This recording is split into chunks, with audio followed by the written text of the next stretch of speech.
getting applause for the student representative. I like it. All right, Kyla, it's up to you. So tonight I'm just going to be talking briefly about Spalding and McAllister.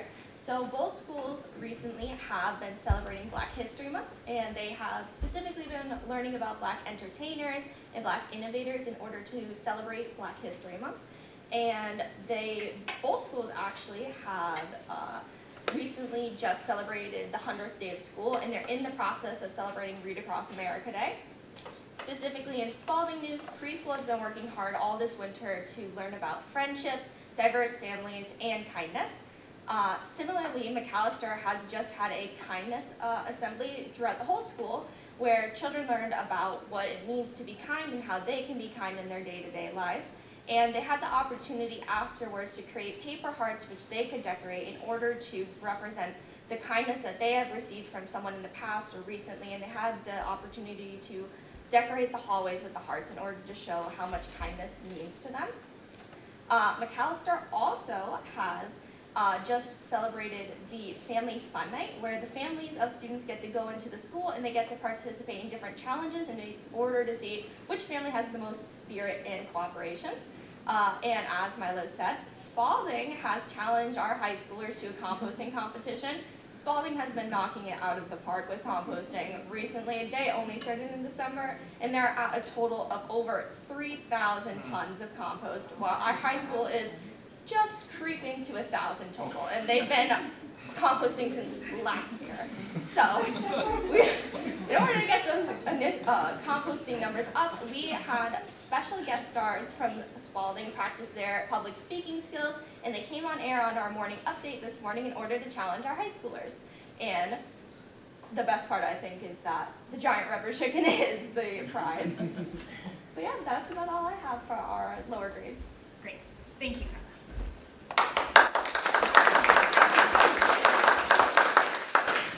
Okay, we can move on to the next agenda item, which is public comment. This is a reminder that public comment will be limited to 3 minutes per speaker. The first public comment is limited to 30 minutes. There is a public comment at the end of the meeting. Please identify yourself and your home address for the record, and if you are under the age of 18, you can identify yourself and no need for the address. It looks like we have public commenters, so I'm going to ask if there are students first or faculty members that would want to speak first. We'll let them go, and then of course the Zoom attendees who wish to speak will handle you after the people in the room. Would anyone like to, please? Oh, Milo first.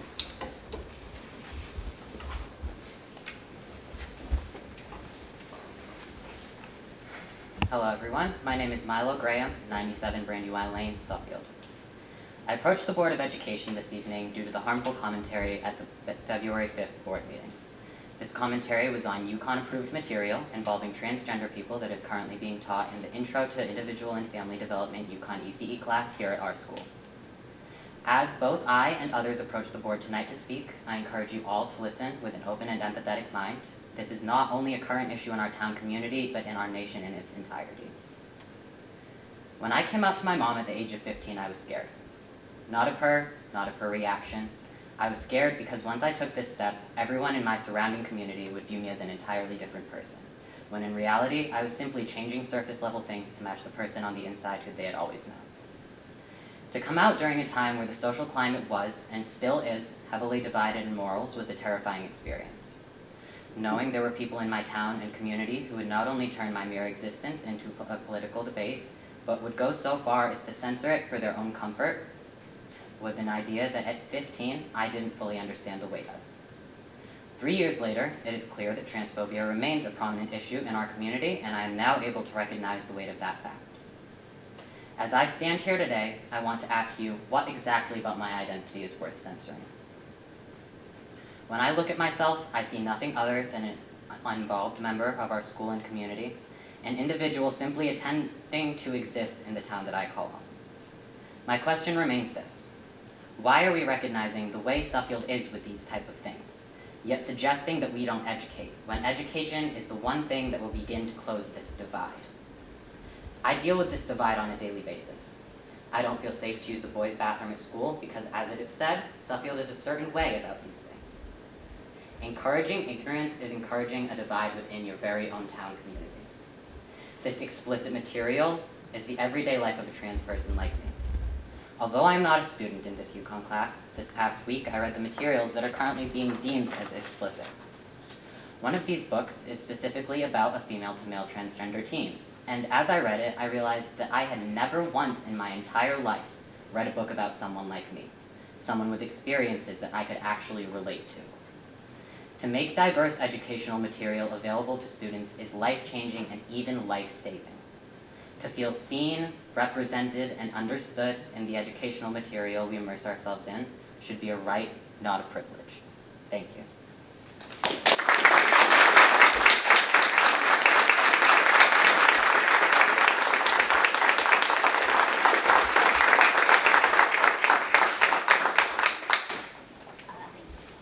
Is there anyone else in the room? Yes. So students first, is there any other students? Teachers? Oh, I'm sorry, did someone not? Why don't we let the students go first?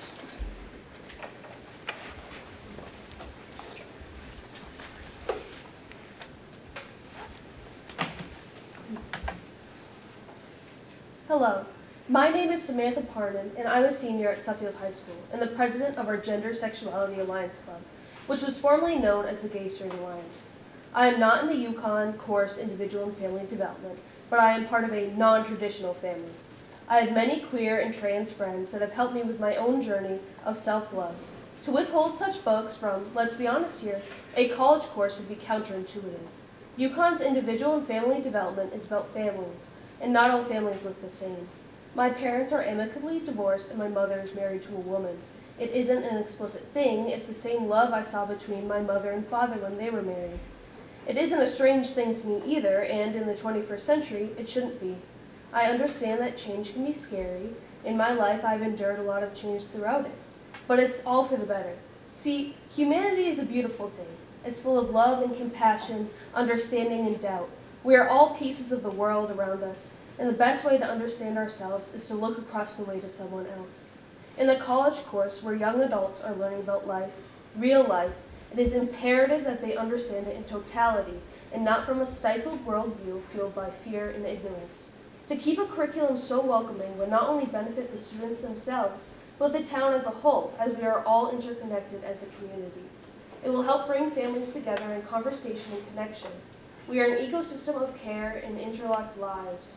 When something terrible happens, we all feel it. So when something incredible happens, can we not feel the same? When a family is founded, when somebody finds themselves, can we not feel joy in that? UConn's Individual and Family Development course allows for students to feel the joy of a family from another's lens, not just from the view of their own family and the kinds of people who populate it. In life, there is beauty. It may not be what you have experienced, but it is beautiful nonetheless. These books allow students to access beauty in others' lives. To strip them of this would be a disservice to our town and its compassion and beauty. Thank you for listening, and I hope you see the beauty in your life within others.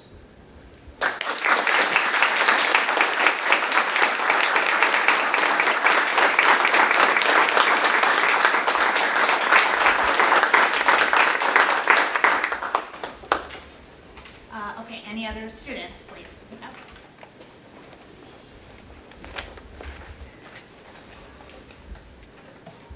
My name is Beatrice Markovich. Today I'll be reading a statement on behalf of Celine Silva, a student in the Intro to Individual and Family Development UConn class. The statement is as follows. It has been brought to my attention that there is an issue surrounding the material in this UConn class on the topic of transgender people, a topic that I believe everyone has an obligation to learn about. The reason why I took this class was to learn more about individual experiences and how different everyone is. This whole idea of getting rid of books that help others understand the experiences of people that break societal norms is actually outrageous. How do you expect children to feel safe and understood and loved in a town where others try to prevent and limit students from learning about natural experiences in our world? The fact that people on the Board of Education think that it is okay to try and prevent our expansion of knowledge on trans people can not only be harmful for transgender people, but also for everyone else involved. How are we expected to do no harm, yet refuse to educate our children on, or even acknowledge the existence of, marginalized communities? Everything we learn about or cover in class is extremely beneficial to learn about and educates the next generation of children on how to respect others' differences and become successful adults. Thank you for listening.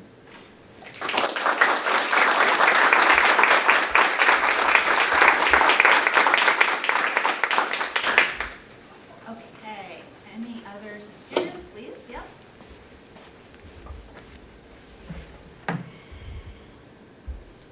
Christina Vega, 2 Melrose Lane, Suffield. I am a senior and current student in the UConn class that is being discussed right now. I also want everyone in this room to recognize that I'm here revealing my name and face rather than hiding behind misinformation and hatred. Transgender people and their stories are not adult subjects. To whine and complain about having to learn about them is immature. Are we setting the precedent for us to run to our parents every time we learn about something different from us? Are we going to have white students panic every time we learn about Black history just because of the majority of the students here in Suffield High School are not Black? Are we going to follow the rules of Suffield, which is to push homophobic and transphobic rhetoric despite having transgender and LGBTQ students in our schools? What a shame to act like these so-called adult topics are scandalous to be included in a college class. Please know that this class is an elective, meaning that it is not required learning. We all received access to the syllabus during the first week of school, which did not hide the fact that we would be covering these subjects. It is a shame to attack the entirety of the curriculum just because you could not read the fine print. Thank you.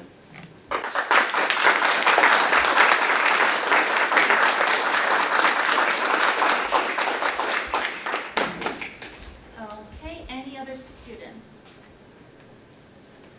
Okay, any other staff or faculty? Any other general population? Fine. Thank you for your patience. Good evening. My name is Erica Barron. I'm from 97 Brandywine Lane here in Suffield. I am a teacher by profession, and I am the very proud parent of 3 children in the Suffield School District, one of whom is a member of this year's graduating class. He's involved in choir, drama, NHS, and was awarded the Megan Voisine Community Service Grant last year, and has earned a student position right here on the BOE. One can say he is a well-rounded, productive member of the school community. And did I mention, as he did, he is transgender. And that is why I'm speaking to you tonight. In the context of the ECE Child Development class, students are reading 2 novels that feature transgender characters. I want to thank the teacher for including these books into the syllabus, and I feel very fortunate that this kind of inclusive literature is being presented in a college course offered to our high school students. I hope that the district continues to offer challenging curriculum such as this to our students. As this is a college course, we would expect that those who chose to be enrolled are mature enough to handle the course content. I understand that one student has raised a concern about these novels. I'd be curious to know what the student thought was explicit enough to demand an alternative assignment. In college, you don't get an alternative assignment. You do the work and choose whether or not to learn something from it. Again, this is a college class. I'm also curious whether Mr. Barrows, who made some interesting comments about the situation at the February 5th BOE meeting, has bothered to read these books. Has anyone on the board read them? As a teacher, I have a really hard time believing that the content of a book being taught in high school for college-level students is any more explicit than anything the students are exposed to in a cisgendered, heterosexual young adult book or see on TV or social media, or even here in the cafeteria at lunchtime. It seems to me that the underlying issue here is that the books are centered on transgender characters, and maybe that makes some people uncomfortable. Oh well, too bad.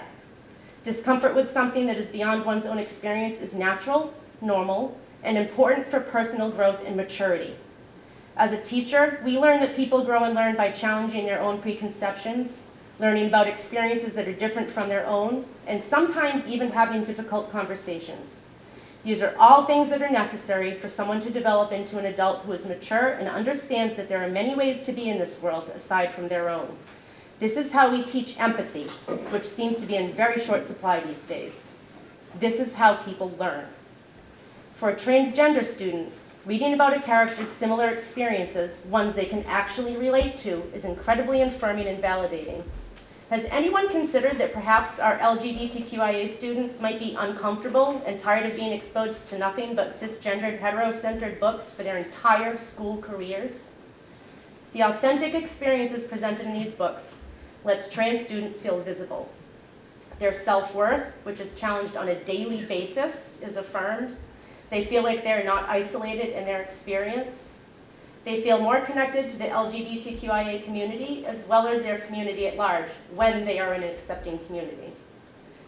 Transgender students experience misgendering, harassment, violence, and discrimination daily in their lives, whether it is at home, at school, online, or in their own communities. This is all sending the message of, we don't want you here. You shouldn't be seen or heard. Your experiences are not valid. Your very existence is wrong and something my cis child should be afraid of. At the February 5th meeting, Mr. Barrows made a comment alluding to the rules and the way things are here in Suffield. As a resident and a parent, I can tell you that the way things are here in Suffield right now is not okay. It is not a safe space for many of our young residents. We have a selectman pulling LGBTQIA books from the library, for crying out loud. This kind of literature is important. Simply having a validating shared experience with a trans character can be life-changing, even life-saving. The suicide rate of transgender children is between 40 and 50%. Lack of support from families, schools, and communities is the #1 cause of those suicides. I'm going to let that sink in. 40 to 50%. Lack of support from families, schools, and communities is the #1 cause of those suicides. Mr. Barrows also made a comment about what is going to be done with the teacher of the ECE class. Here's what should be done in my opinion. We should be thanking her. So thank you for making my child feel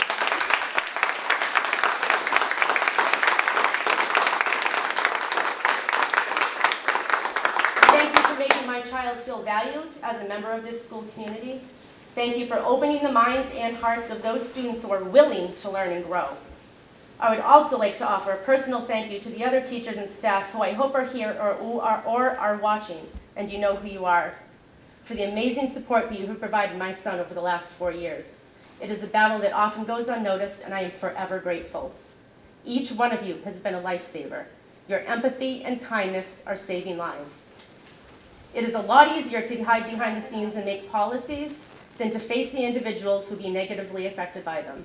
On that note, I would invite Mr. Barrows to turn to my son, who is seated right there, and tell him to his face why he even bothered to bring this before the BOE in the first place. In closing, I would like to invite any parent or board member here tonight to have a conversation with my son and me about what it is like to be a trans student or the parent of one. We are open to having hard conversations. I hope that some of you will take us up on this invitation, although honestly, I expect many will not. Thank you.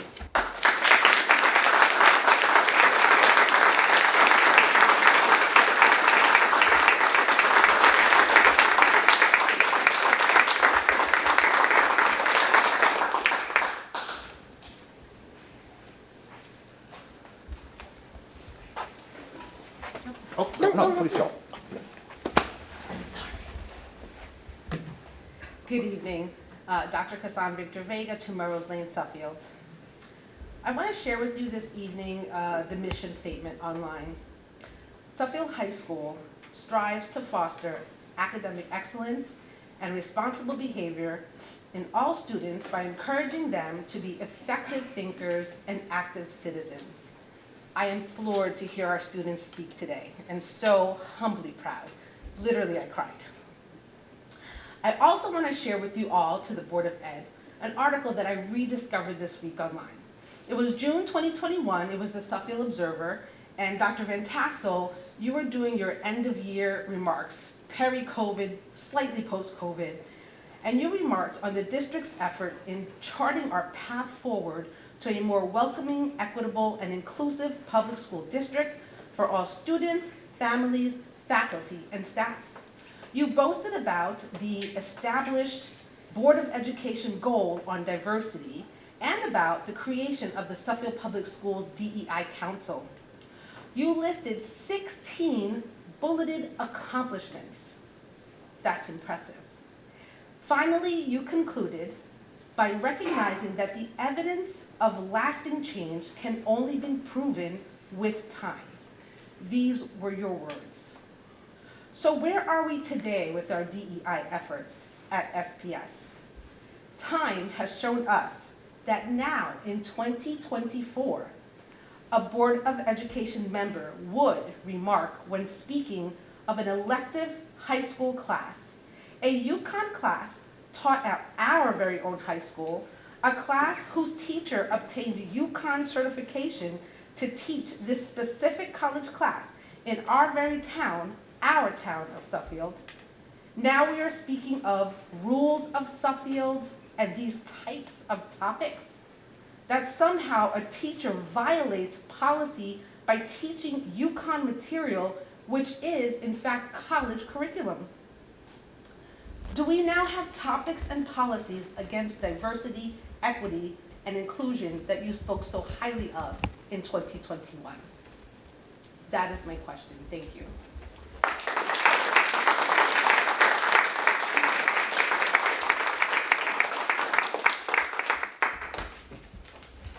Good evening.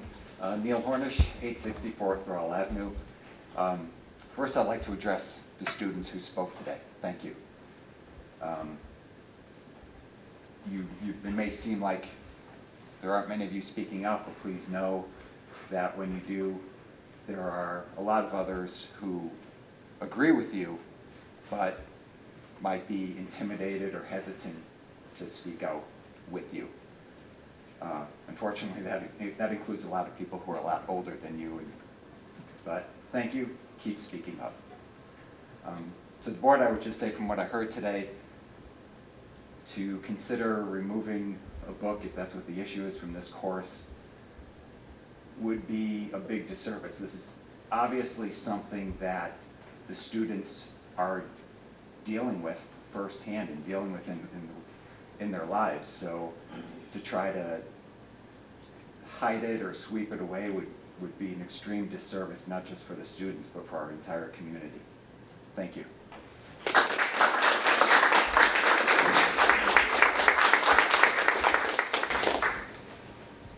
anyone else? Give it one more minute. Okay, I don't see anyone else in the room. Is there anyone with hands held high virtually? Okay. Can you just give it another? Good? Okay. And then move on into it. Okay. Okay, we will move on to board member comment. Let's start with Melissa Finnegan. Oh. And I apologize for being late. I actually got lost in the high school, which is very sad. Okay, I just wanted to start by saying, Milo, Samantha, Beatrice, and Christina, thank you for coming to speak. I know it's hard, and you're brave, and I think that I just appreciate everything that you said. Samantha, I couldn't believe that was you. I haven't seen you in a long time. But, you know, just thank you for your words, and obviously all of that kind of information is important to us to hear, and I know it can be hard to get to in front of a bunch of people, and especially a bunch of adults, so I just wanted to say thank you. Deborah Judak. Thank you. I do have some comments to make. I as well want to thank everyone who spoke out tonight, especially the students, and Milo, thank you for sharing, and thank you for being part of our board. All of the concerns raised are very important, so again, thank you. I do want to mention when I speak, I'm speaking for myself. We're a board of 9, so I'm not speaking for the board, but again, for myself. I do want to mention we always, as board members, need to be mindful of the impact of our words and actions. We also need to be mindful to always follow the proper chain of command in raising concerns and issues. It strikes me that there was tremendous impact related to what was said at our last meeting, as evidenced by what we've heard tonight. Impact certainly to a highly, highly respected teacher in our district. It's my opinion that there were no board policies violated through this teaching, and no wrongdoing done by our teacher. Also, I am not aware of any plans for the board to review the course or the book at this point in time. I want to make sure that is stated as well. This is a course that's been taught in Suffield, approved by the full Board of Education since 2018, with, to my knowledge, the very same books taught every time the course has been offered. I do want to say that I applaud the teacher in this case for being courageous to teach such challenging topics such as transgender issues. I also want to applaud all teachers in our district for teaching challenging topics. So, you are appreciated more, and I want to make sure to say that tonight. Clearly, there's also an impact to students, as well as additional teachers and staff, as we've heard here tonight as well. So I want to make sure and mention that. We do have a board goal to enhance the climate of our district, and it's very, very clear after hearing from the public comment that we have a long way to go and that we need to do better. And I am committed to doing that as a board member. We need a culture in our district where everyone has a sense of belonging. I am pleased that our board leadership has started a dialogue with teachers related to this. I hope that that will continue. I would also like to suggest that the board perhaps have a retreat with students as well as with teachers, so we can all continue learning together and co-create a path forward to a more inclusive culture. I am open as a board member to also doing additional training in these areas. Hopefully everyone will agree. Certainly to add any of this into the budget, Dr. Van Tassel, please let me know. I'm happy to suggest that. I just want to make one final thought as I wrap up. No one in our community, in our district, should ever be made to feel less than for being who they are. And everyone should feel comfortable being their authentic selves in our school and anywhere in our community. That is so, so very important. So the last thing I want to say is again to thank everyone who spoke here tonight. Please continue coming and please continue holding us accountable.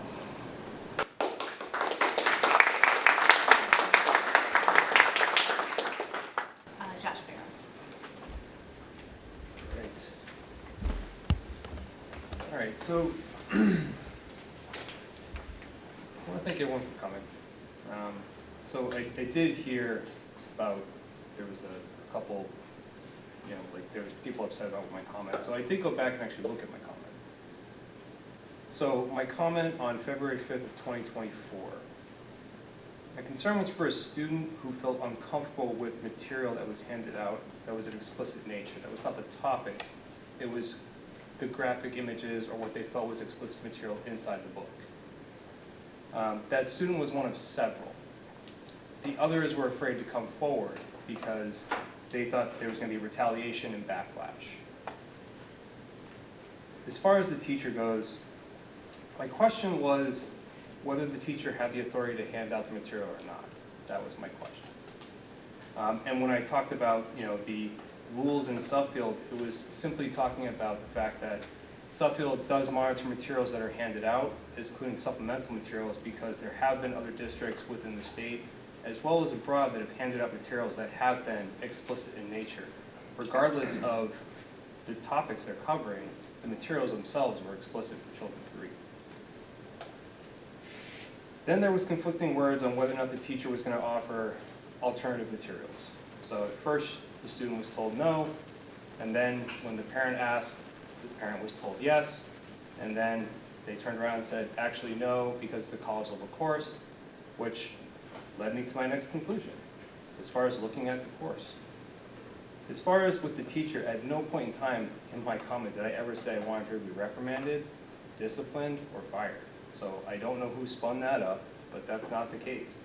It could have been something as simple as, hey, next time there's material in there, can you just give us a heads up so we can inform parents who care about these things?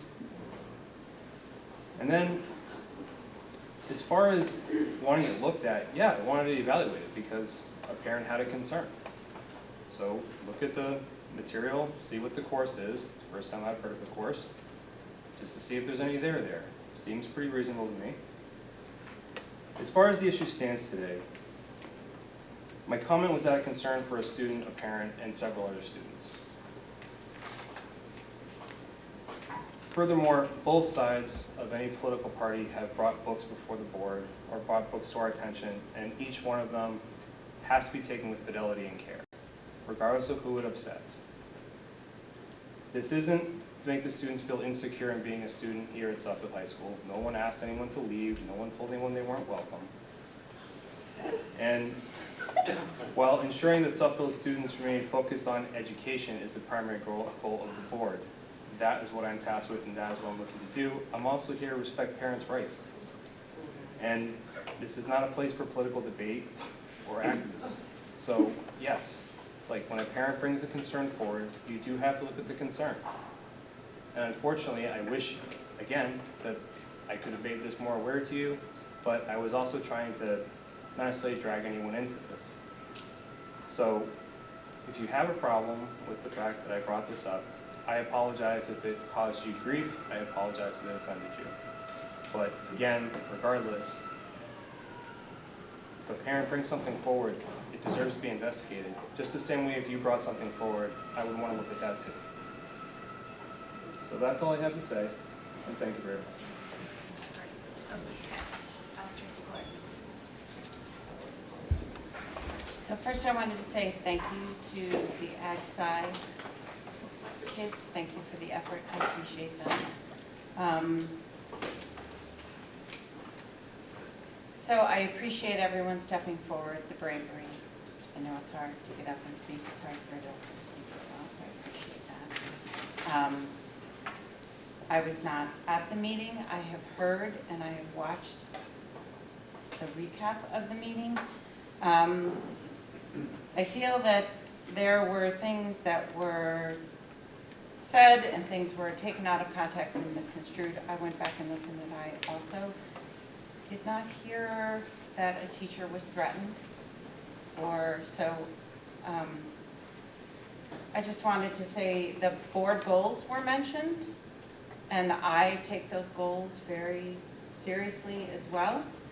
And to recognize for all kids to feel like they have a place.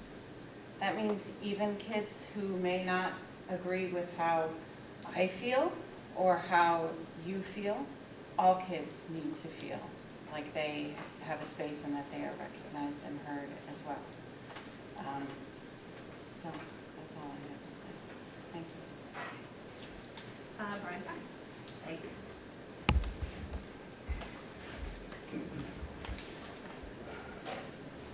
Thank you and good evening. I'd like to recognize that this is Women's History Month. In the same way, we look for educational topics during Black History Month, and I thank you for our student report describing that there was Black History Month topics. I assume and trust that there will be for Women's History Month. I would also like to thank the Ag Sci program. I think the students have left, I'm sure, had studying work to do. But I don't mind saying that when I walked in, I saw those over there and was secretly kind of hopeful that it might be for us because they look absolutely beautiful and I recognize all the work that went into those. So thank you for the Ag Sci program. I'd also like to say, as a general comment, we do periodically have books that are brought to us for review. And I'd like to share what many of you already know, which is that the board policy has provisions for handling those reviews. And in my opinion, a review of a book can be a healthy thing and lead to good discourse and make sure that concerns are heard. It's not hard to find it with a search online, just putting in the word review, it comes up very quickly. It details, and I won't go into the depth of it, but the basics of it are, if somebody has concerns of any kind about a book, that they first go to the teacher, that they can ask for an alternative. If they're not satisfied with the results of that conversation, they're encouraged to go to the principal. Similarly, if they're not comfortable with the response they get from the principal, they can schedule a visit with the superintendent. The superintendent will do a review, and if there was still not satisfactory response as far as the party who brought it was concerned, then there is a formal process and a document that exists in the superintendent's office that can be filled out so that a text or a book or a subject come to the board. It is ultimately the board's purview as to what at the end of the day is considered to be appropriate. But now seems like as good time as any to bring up the fact that that exists, is used from time to time, and is thoughtful and a functional process. So I'm almost done.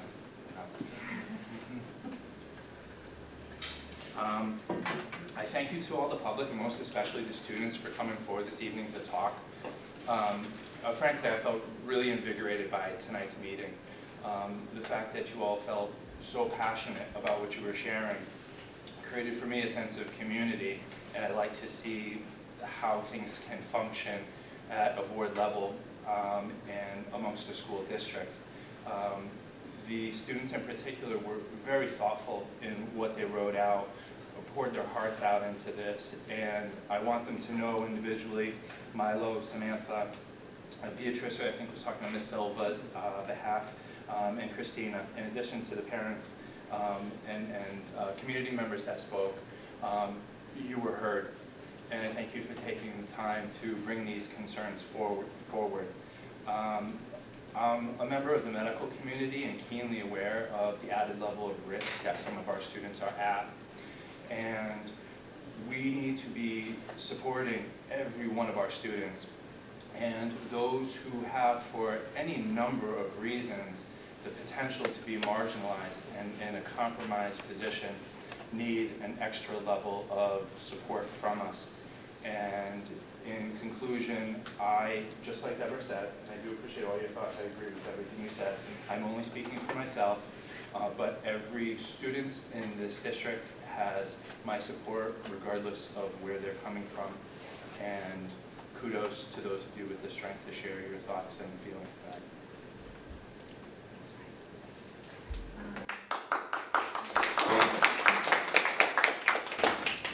James. Going last on the second one. Only echo We're not everything else and last. everybody We're else. not last. We're not last, Sam. Okay, almost. Thank you to the XI people for the beautiful arrangements. Thank you for all the speakers. I really appreciate you coming forward. I can only echo verbatim board member Dulac and board member Frank said before. I personally want to take on the challenge of Ms. Barron and do read those two books, and I look forward to it and keep you posted on them. Thank you. Great, James. And then Sam Tasker. Thank you. Just want to thank our Ag Sci students as well, and thank you for everyone who came out tonight and voiced your opinions and your concerns. And I'm just glad that we're able to have a community where we can voice our concerns, we can hear each other out, and just treat each other with kindness and respect. So I think that's something that this board member endeavors to. And thank you all for coming out, and I appreciate all the comments. And thank you.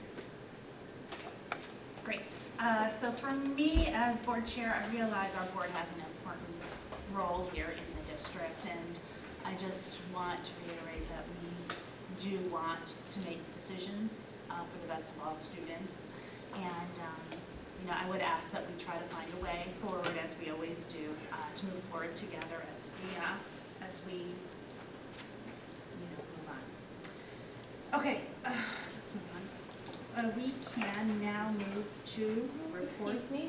Yep. I would like to say something. I think that as a board member, I should be able to have a comment too. Yeah. You could have said it during public comment too. I didn't, so to explain myself, I didn't want to take away from anyone here. And do not mistake the tremble in my voice or the tears that I know are coming. They're not weakness. It is out of anger. It is out of empathy for everyone in this room right now, because we have all struggled. I myself, I'm bisexual. I am the B in the LGBT community, and I hate to say that my experience here in Suffield High School husband as a B-class citizen. I have heard comments tonight say that no one is saying that we are told that we are not wanted, but it is the opposite. We face discrimination in this school on a daily basis. We are not wanted. We hear it in the halls. We are called slurs to our faces. It is a day-to-day struggle to get through this school without not wanting to just go home and never come back again. And I can only imagine what that might be for others. I can only imagine the struggles that other people go to on their day-to-day lives, because I know the struggles that I have. And I am not a participant in the UConn course. I'm not taking it. But these books are vital to our community, because we have banners outside in that hallway saying that we promote respect and that we promote kindness. And throughout my reports tonight on McAllister and Spalding, all of it had to do with kindness. And there is nothing that has been kind about the way that we have been treated. And I wanted to use my position here as a board member, because I was selected out of the entirety of the junior class to be here and to be the voice. And that comes with a responsibility, and it comes with a responsibility to speak on matters like this. And it requires me to put myself out there sometimes, and it's not something that I thought I would be discussing with the board today. But, as we know, our high school and our entire school district are intrinsically entwined. We see a reflection of our community's morals within our high school, and we see a reflection of the actions on those outside of these walls inside. And we see the harm, and we see the detriment that they cause. And it is not right that I should be sitting here tonight crying because of the mistreatment that I and others in our school have faced. And it's not right that we have had to gather people here tonight in order to say that we want people within our school to be respected and that we want them to be treated as equals. So I ask us all moving forward that even if we haven't had the same lived experience as someone else, that we can think and that we can pull from a time in our lives when we have been marginalized, whether it was something simple or whether it was something radical, because no one deserves to be treated as though they're an outsider, and no one deserves to be treated as though they do not belong. Thank you.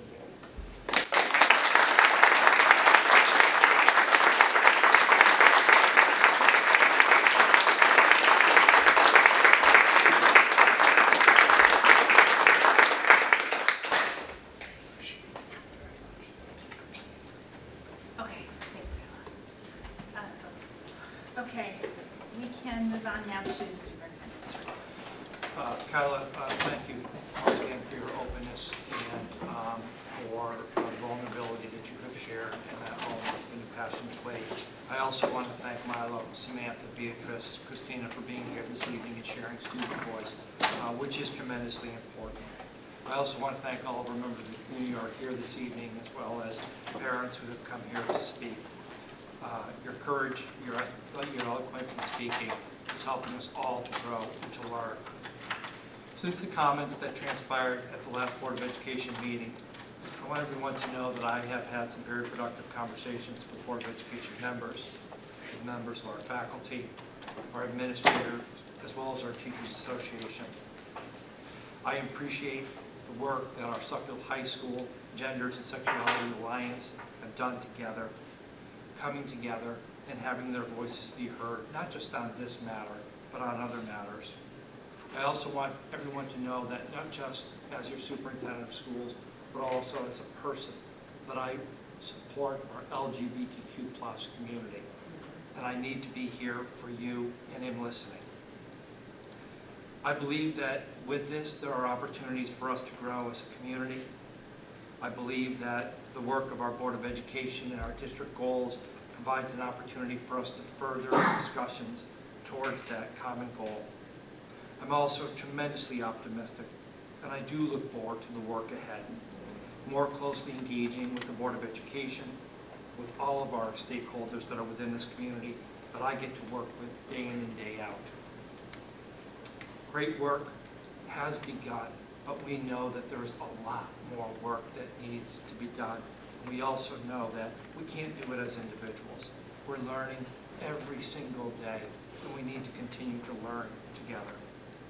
This will only help us to celebrate the Suffield Public Schools, but also understand the differences that enrich our school environment for our students, for our faculty and staff, as well as the community of Suffield.